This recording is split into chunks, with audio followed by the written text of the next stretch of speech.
So now we will see height, width and max width properties in CSS. So guys, basically the height and width properties are used to set the height and width of an element inside the web page. So this we are going to check with the help of examples as well.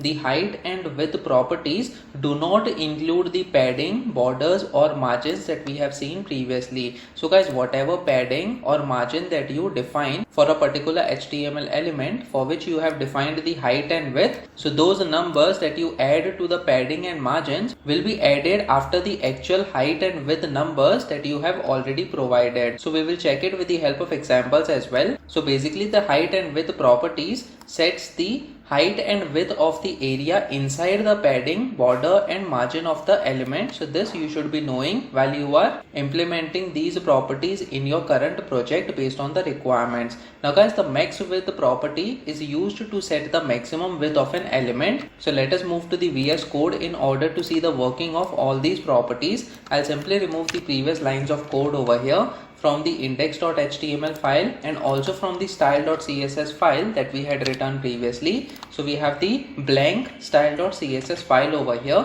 in which we are going to define all the required CSS properties. So guys, first of all we are going to have a simple div over here with the ID that is div1 in this case. So we have the div tag with the ID div1 and let us provide some content over here. So simply we will say this is div1. So let me just save this file now and try reloading this page on the browser. So this is a simple statement that is this is div1 over here and we have not provided any styling for now to this div element. Now guys, let us provide certain styling. So what we will do is first of all we will have the background color for this div. So simply we can use the div tag or we can also specify the ID that is div1 over here. So since we do not have any other div element, simply we are going to provide the div tag name in this case as the CSS selector. Now guys, let us provide the background color by using the background color property in this case, and let us say we have the background color as yellow in this case. Let me just save this file now and try reloading this page once again on the browser. So as you can see, we have the background color that is yellow in this case for this particular div element. Also guys, we have certain margin and padding that is provided to the body element over here. So simply before this div tag we will provide the body tag as well, and what we are going to do is we will keep the margin as 0 and padding as well as 0. So over here we have set the margin and padding as 0 so that we get this background color on the extreme top left over here for this div element. Let me just save this file now and try reloading this page once again on the browser. So as you can see, there is no more padding or margin on the top, left and the right of the web page. Now guys, by default the width of this particular div element is set in such a way that the entire width of the screen is being taken over here. So as you can see, from the extreme left to the extreme right, the background color is being implemented over here. And apart from that, the height of this particular div is set in such a way that the required content fits into this particular height in this case. So guys, let us provide a border as well over here to the div element. So simply we will provide border of 2 pixels with solid border style in this case, and the border color will be black. Let me just save this file now and try reloading this page. As you can see, the entire screen width is being occupied by this particular div element on the top of this page. Now guys, if you want to provide the width of this particular div element, let's say you want to set the width as 500 pixels, so simply you can provide the width property over here. So when we provide the width property, as you can see, this is the width CSS property that you can use, and simply we can provide 500 pixels over here. So we are using the pixels unit. You can also use the percentage. If you provide 100%, the entire width of the screen will be taken, and if you provide 50%, half of the screen width will be used in order to display this web element. So guys, over here we have provided 500 pixels for now. Let me just save this file now and try reloading this page once again on the browser. So as you can see, now the width of this particular div element is restricted to 500 pixels in this case, and it is not taking the width of the entire screen over here.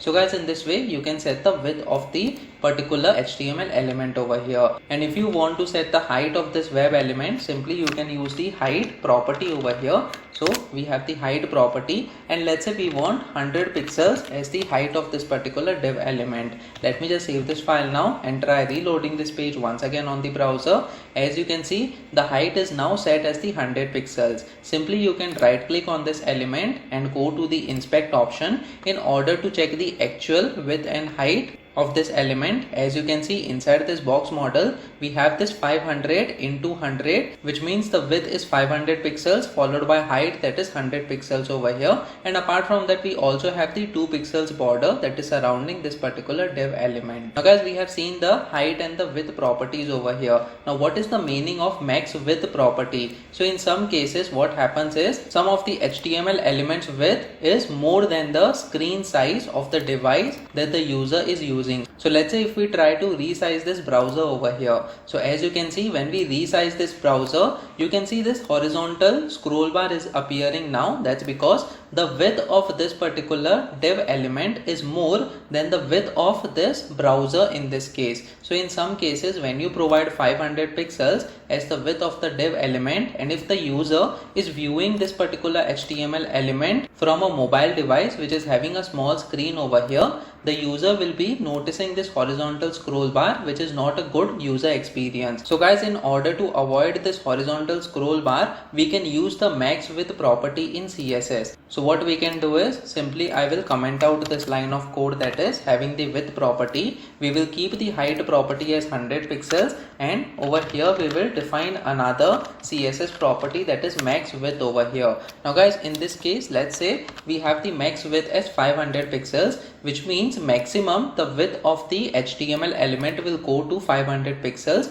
and it will adjust its width based on the device that the user is using in order to access this particular HTML page. So guys, let me just save this file now and try reloading this page once again on the browser. So on the normal browser you will not see any difference, and in this case the width is being set to 500 pixels and not more than 500 pixels. But when the user tries to reduce the size of the browser over here, so as you can see, there is no horizontal scroll bar now. So maximum 500 pixels will be allocated to this particular HTML element. But when the user reduces the width of the browser, as you can see, the width of the div element is also decreasing over here, and there is no horizontal scroll bar that is being displayed right now. So let me just right click over here and click on the inspect option. So let us check the box model in this case. So as you can see, 318 multiplied by 100 is the size now, where 318 is the width of the div element over here and 100 is the height. So as we increase the size of the browser,